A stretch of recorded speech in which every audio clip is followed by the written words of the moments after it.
what you're watching is an oil tanker, registered Panamanian oil tanker, being surrounded by Iranian Guard ships.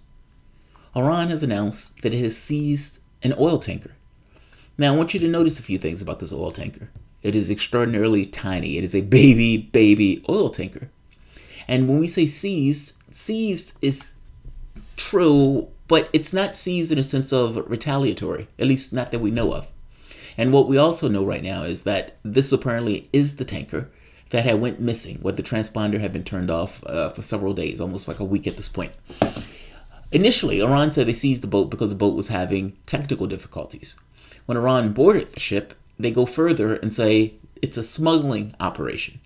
Now, it's easy to say that Iran is lying about this and that they are doing this as retaliation.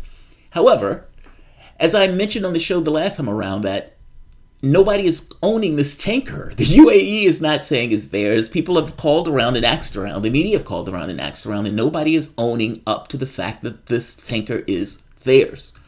Apparently, there are 12 people on this boat that is being seized here. And this video was released by Press TV.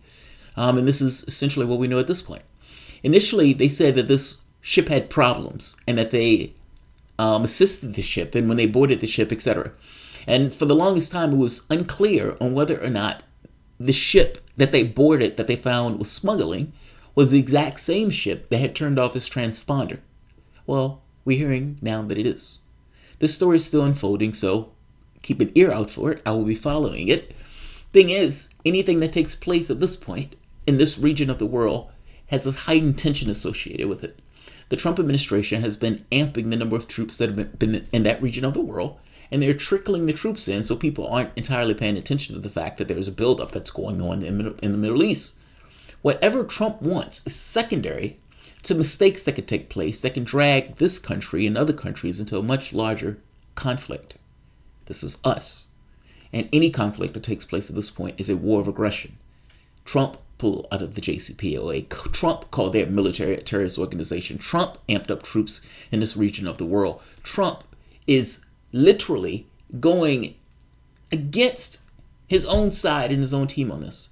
And I would even go further and make the point of surveillance and a bit of trickery necessary in order to create a certain degree of pressure on his European allies, or the United States European allies, to put pressure on Iran in this case. Saudi Arabia and Israel is willing to fight to the last dead American in order to curtail the strength of Iran in that region of the world.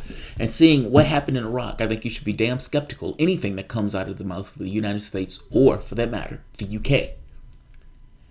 The media distrust Donald Trump across the board on pretty much any and everything that he says within the context of this country on domestic policy. He's just come out with a conspiracy theory that Ilhan had married her brother. Nonsense. Cartoonish nonsense, especially for a president of the United States. However, on foreign policy, for whatever reason, they believe what he says. They believe what he says.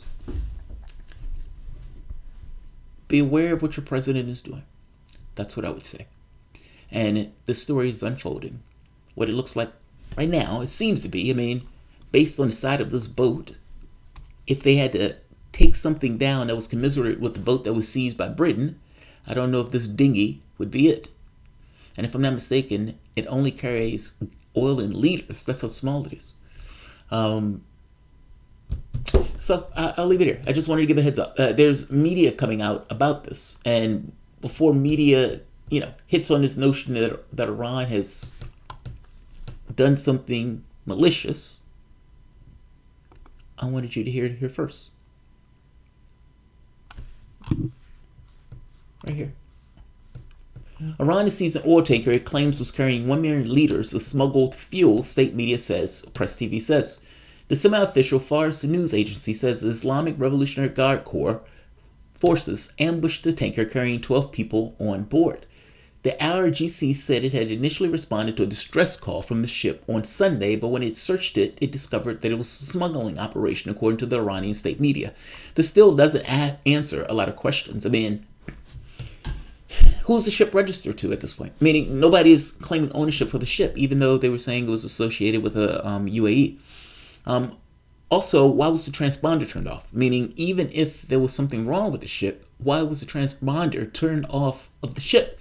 Like, you can have something damaging to the engine. What does that have to do with the transponder? I don't necessarily think those things are connected in a way where it would go off. That would be odd, seeing as the whole point of the transponder so people can know where you are at. There are a lot of oddities with this particular case. I would imagine this story unfolds. Stay tuned. I'll leave it here. Like, share, support the PayPal or Patreon. Thanks.